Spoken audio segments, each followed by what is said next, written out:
You still believe in marriage?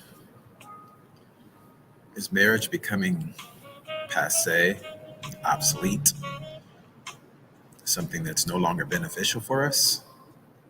What do you think? This is your brother G. Hightower, the Entanglement Coach, coming in on a Sunday night and really just writing and outlining some things and getting myself prepared for the upcoming week, which is going to be a highly productive week, and it involves some traveling. So getting myself organized and prepared for the week. But I was really impressed to come on tonight, family, just to talk to you for a few minutes and share with you the tremendous benefits of being married. Now, of course, there is such a thing as being single, happily single, single and satisfied, single and content. There is such a thing. I contend, however, that people who are married, especially when you marry the right one, that's the key. When you marry the right person, that married people who are in a healthy, loving relationship live better lives, live longer lives, are healthier, are more financially prosperous. And so I wanted to share tonight for those who perhaps are a bit cynical, those who are skeptical, those who are downright resistant, pessimistic, and all of those other wonderful adjectives. People just really feel some type of way toward marriage. It's really interesting, family. It's really an incredible time. And let me say this coming out the gate. I did not come from a home where my father and my mother were married for my whole entire life. My parents actually got divorced at a very young age. I will also say that I've gone through divorce and I know what that pain is like. Nevertheless, even though I did not see my parents live a long married life, although they did remain friends all the way until my dad passed away just a few years ago. And I saw my dad always being there for my mom, even though it wasn't his choice to end the marriage. That's a whole other story for another night. But what I want to share tonight, family, is that despite the painful things that I've been through and things that I've witnessed, I still believe in love with all of my heart and soul. I believe in love. I believe in marriage. And I just have seen, despite my parents' divorce, I've been blessed to see and be a part of so many great lives from people who are happily married. And marriage is not a cure-all for everything in life. Marriage is not a cure-all for promiscuity or any of those things that we see that we kind of fantasize about. But marriage is, again, by choosing the right person, what I call, family, your purpose partner. When you find your purpose partner, oh my God, it makes everything in life better. So tonight, family, I'm going to share with you 7 love nuggets, 7 benefits of marriage tonight. And I want to be a blessing to some of you who may be on the fence considering marriage. Some of you, and let me talk to my brothers first, because for us men, it's important that we are the ones that are finding our wives. So let me talk to my men first. Blessings to you. I see you. Latricia, Queen Lavora, blessings to you. I see you all coming in. Blessings to you all. So listen, let me start off by saying to my brothers, men,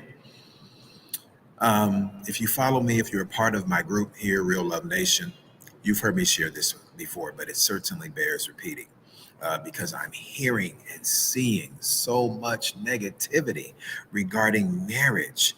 And I know, having gone through a very painful divorce, know what it's like to be cheated on in a marriage. Know what it's like to give everything that you've got, every fiber of your for being. You're up in the morning in prayer, up at night in prayer, working hard, doing everything you know to do to hold together a family, and still someone betrays your trust. So, men, I know what that's like. My beautiful sisters, I know what that's like. Y'all ain't the only one that go through. We as men go through it too. We're just not as vocal about the things that we suffer through in relationships and in marriages. That's it. Let me talk to my men. Men, you will find that the more focused you become in life with regards to your work, your job, your business, your creative gifts, um, all the wonderful things, your spiritual gifts, your ministry, whatever it is that God has called you to, your philanthropic works, you'll find, men, that you'll achieve a great deal of success in life just through maintaining your focus, being disciplined, and of course, continuing to cultivate your craft. You'll find a great deal of success. But men, I came to let you know tonight that the way that God designed us, He did not design us, men, to be alone. Now, that said, there are a very, very, very small few number of men in this world who may feel that they're called to singleness. I will certainly not deny that. If that's what you feel, hey, you're a grown man. Nobody can tell you what God has for your life better than you, right? But I will tell you, men, that statistically, throughout the history of the world, beginning all the way back in the Garden of Eden, God said, not what stats say, not what society says, not even what you say. God said, it is not good that man should be alone. And so, what we know, statistically speaking, men, that we as men, we're able to function at the apex of our potential when we have a beautiful, loving, supportive wife by our side. Listen, it doesn't negate what you can accomplish on your own. That's, it always happens. It is so inevitable. It always happens. If I don't silence my phone, that phone is going to go off the moment I go live. Never fails. But listen, men, I want to bless you with this because one of the things that's super important is to understand that your ability to create, your ability to build is going to be enhanced when you have that awesome wife by your side. Because listen, what we give to a woman by her design, a woman is a receiver, right?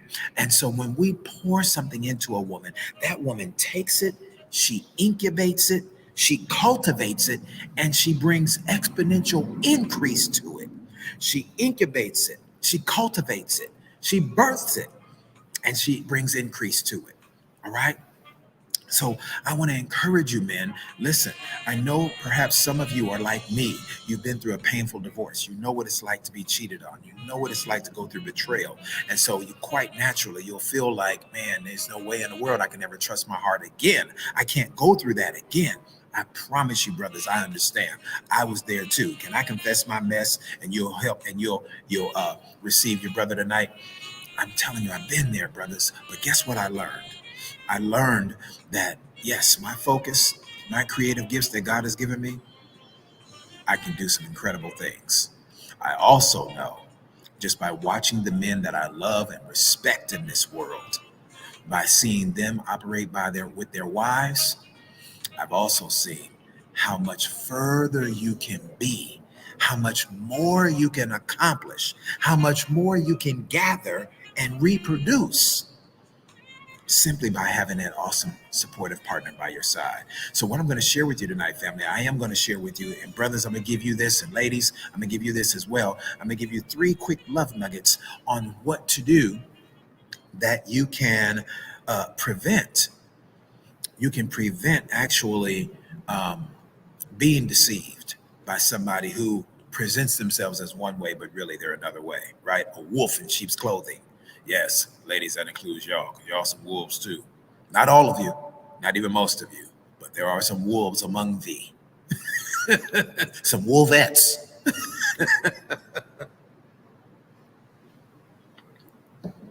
Good evening, Michelle. Good evening, Miss Paula. Blessings to you all. Thank you all for coming in. Listen, would you all share the broadcast? Hit that share button, hit that share button. Let's go. Let's get some folks in the broadcast, y'all. Drop 5 names, if you will. Drop 5 names in the comment section, because what that essentially does, it tags people and brings people into the broadcast. They'll get the notification when their name has been in a particular chat, and that'll tag people and bring people into the broadcast. All right. So I'll wait for a minute and let's see if we're sharing. Can you all hear me well and see me well? Throw up an 8 real quick. Throw up an 8 if you all can hear me well and see me well. If you can hear me well and see me well, throw up an 8 real quick. Thank you for sharing, Miss Paula. Appreciate you. Throw up an 8 real quick if you all can hear me well and see me well. It seems like it might be a delay on my end. Seems like there might be a delay.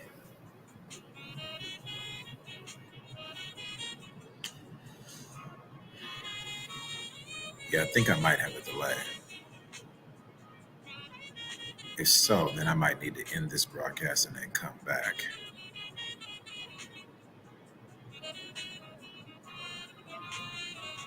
Okay, so I've been out here, sitting out here chilling by the pool, but I'll go ahead and end this broadcast. Yeah, because I'm looking at my Wi-Fi connection, and the Wi-Fi connection is poor. So what I'm going to do is I'm going to go back in the house. I will end this broadcast and go back in, and therefore we'll have a better Wi-Fi connection. All right. So I'll be back, family. I'll be back in a few minutes.